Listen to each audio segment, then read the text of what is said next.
Hey guys, welcome back to the kitchen. Cooking with Kim D here. How's everyone doing today? This is the times that I wish I did do Zooms and stuff like that so that, I could kind of converse back and forth too. Kind of gets boring talking to myself into a screen. But I hope you're all well.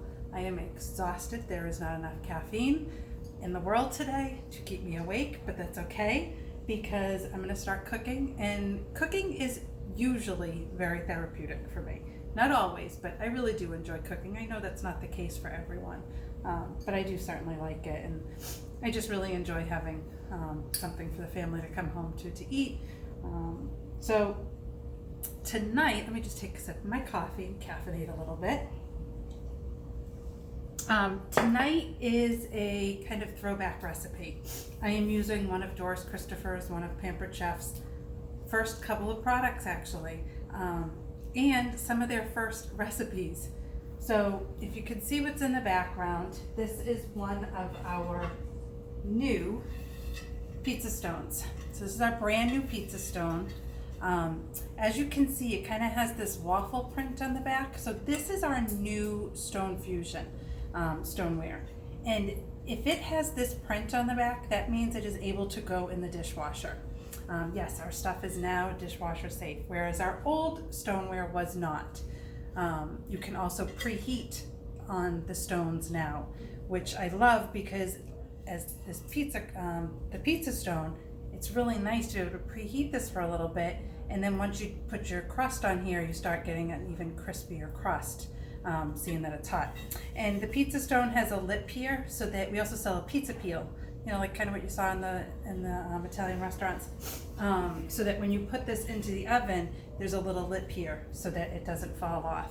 So that is our new pizza stone. It has the handles. Now, although it is safe to put in the dishwasher, and you're more than welcome to, we have a saying at Pampered Chef: the browner it looks, or the darker it looks, the better it cooks.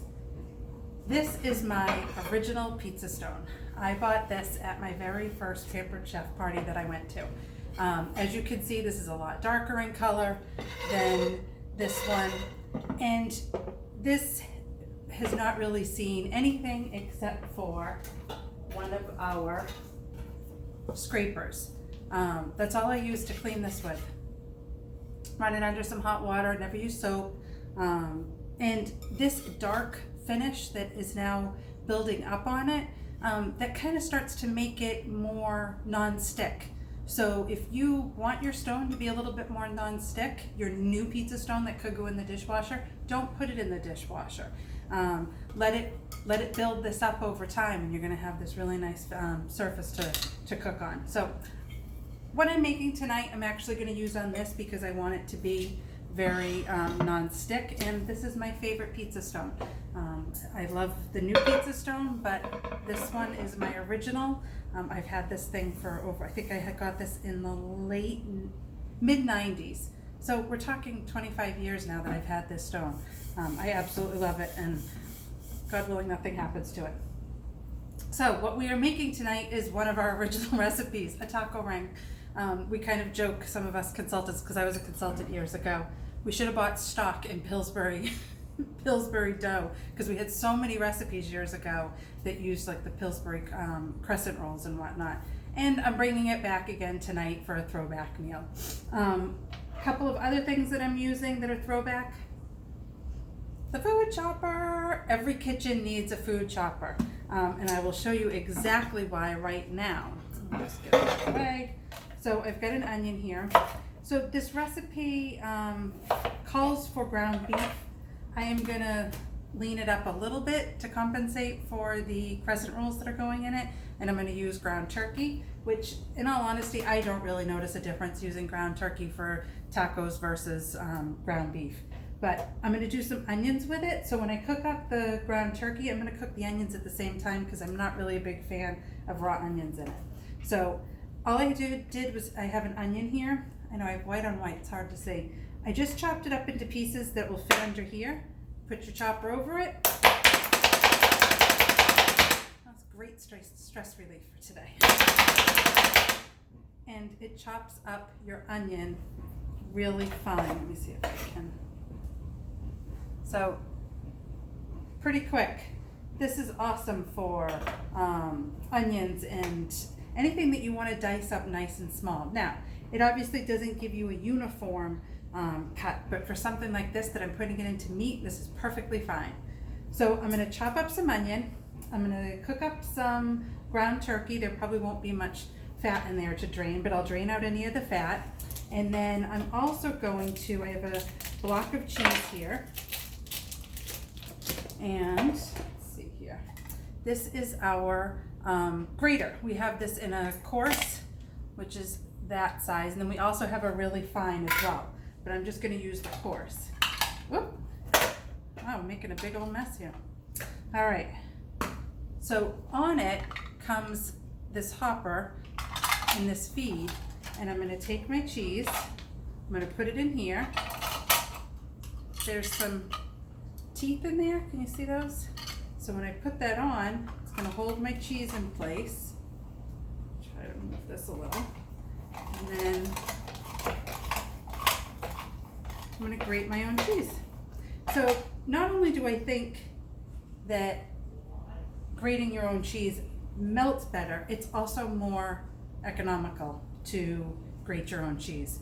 And you know, I probably won't, well, I may use this whole thing, but usually I can get a couple recipes out of a block of cheese, which is great too. So I'm going to pause this video.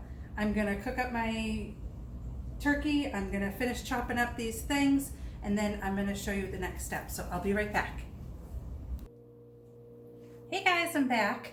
So I browned up the ground turkey using the mix and chop, and with the onions, excuse me, frog in my throat.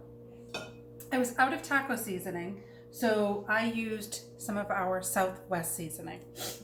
It is a little different than taco seasoning, but I think it's a little bit more grown up as well. So I put 2 tablespoons of the Southwest seasoning into the meat mixture. And one of the things I love about first of all, if you've never tried our pantry items, give them a try. We have so many great flavors for like every single palate. There's too many of them to name, and there's too many of my favorites to name as well. One of the things I love about the bottle shape is that our measuring spoons, fit right inside of it to be able to get a full tablespoon out, which I think is kind of nice. I know, it's the little things sometimes, but little things make me happy. All right, so in here I have 2 tablespoons of the Southwest seasoning, and I also threw in, it just needed a little something else, so I threw in 2 tablespoons of taco sauce as well.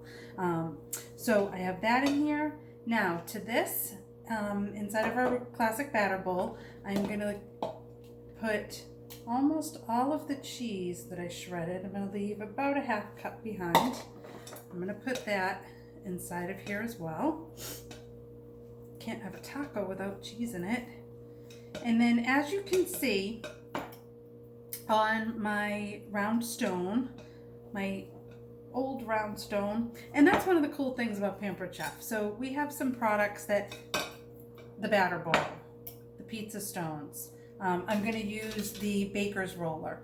These are all items that they update over the years, but things like this, these are like nostalgic. I mean, the things that I have made on here with the kids and whatnot, I just love, as much as I love my new product, I love my old product too, and it's still working amazing after 20-something years. The baker's roller used to be wooden, and now it's plastic, which I do really like because I think it's easier to clean. You can throw it in the dishwasher and whatnot. All right, so I have my mixture all mixed. Now, the crescent rolls. I have 1 package of crescent rolls that I've started putting on here, as you can see. I started with 2. I worked across from those, so northwest, east, south. Then I started doing out from there. Now I'm going to open up the other package.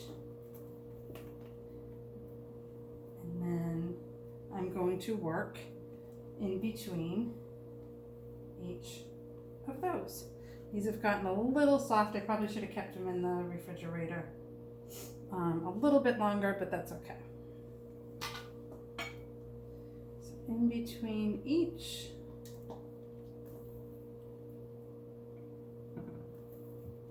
I'm sure many of you have made quite a few. And I'll be posting a whole bunch of recipes for different rings and different braids that Pampered Chef is, kind of known for. One of my favorites is not my family's favorite, at least not the kiddos' favorite. It's a broccoli and ham with like Dijon mustard and stuff. I love it, and when I bring it places for like a potluck or whatnot, it is devoured in no time. Definitely one of my favorite ones. So then I'm just using the baker's roller to kind of put these together. Yeah, these are really soft. So I'm just going to be careful. And obviously you want to have a center there. All right, then I'm going to take my large scoop. So we have 3 different size scoops. They come in a small, a medium, large. Small is roughly 1 tablespoon. The medium is roughly 2, and the large is roughly 3. So then I'm just going around evenly, just like I did with the crescent rolls, to get this in here. I know this isn't the most exciting thing to sit and watch, is it? But I wanted to show you how to get it to all come together. And then at the end, so I'm going to put this in the oven and bake it. And then at the end, I'm going to cut up some tomatoes and some lettuce. I have some diced olives, really kind of whatever you want to put in the center of it. I'm going to put it in the center once it's cooked. You can slice into it and then grab some of the condiments. You can serve it with extra taco sauce if you'd like, additional cheese. It's kind of the neat thing about these kind of, whether you want to do this for a meal or an appetizer or whatnot, you can customize it to however, whatever you like, whatever you and your family enjoy.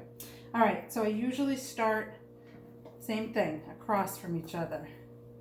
And